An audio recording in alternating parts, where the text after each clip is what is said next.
محبت خالص پر اور عمل صالح پر، اس پر رشتے استوار کریں۔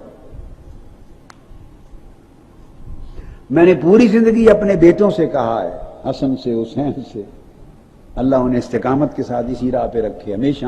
میں نے پوری زندگی، اللہ گواہ ہے، میں آپ کو قرآن مجید کا درس دے رہا ہوں اور حدیث پاک کا میرے سامنے ہے قرآن مجید، میں نے ان کو ایک نہیں کئی بار کہا ہے، اور میں دھوکے بازی کی بات نہیں کرتا، جو کہتا ہوں وہ دل سے کہتا ہوں۔ انہیں کہا ہے کہ آپ میرے بیٹے اور میری اولاد اس وقت تک ہیں جب تک اس نقش قدم پر ہیں، جب تک اس راہ پر ہیں، میرے اور میرے مشن کے لیے نیک نامی کا باعث ہیں تو میرے اولاد ہیں، میرے بیٹے ہیں۔ جس دن خدا نہ خواستہ اس راہ سے ہٹ گئے، نہ آپ میرے اولاد، نہ میں آپ کا باپ، نہ یہ گھر آپ کا گھر، انہ عمل غیر صالح۔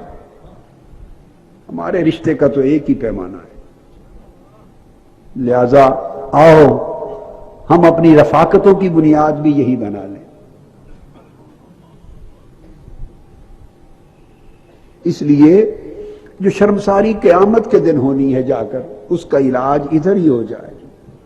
اللہ پاک نے تو سارے احوال کھول کے سنا دیے۔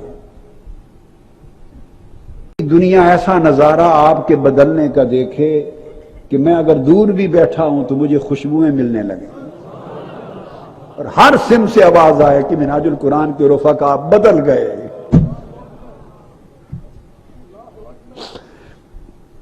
پھر میری صحت پلٹ آئے گی۔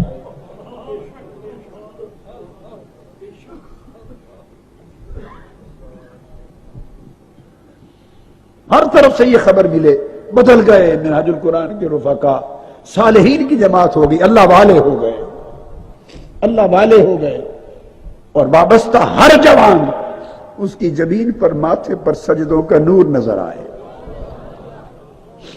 اس کی آنکھیں چھلکنے والی آنکھیں بن جائیں، چھلکنے والے پیالے بن جائیں، جام بن جائیں، دل اس کی محبت میں تڑپے، زبان میٹھی ہو جائے، چہرے آقا علیہ الصلوۃ والسلام کا نقشہ بن جائے،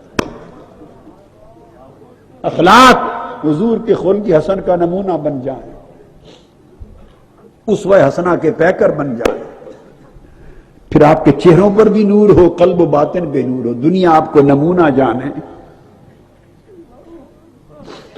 اگر ایسا نہ ہو سکا تو میں نے عمر بھر گھاٹے کا ہی سودا کیا۔ پھر وہی بات، آپ کا قصور نہیں ہوگا، میں ہی بیکار تھا۔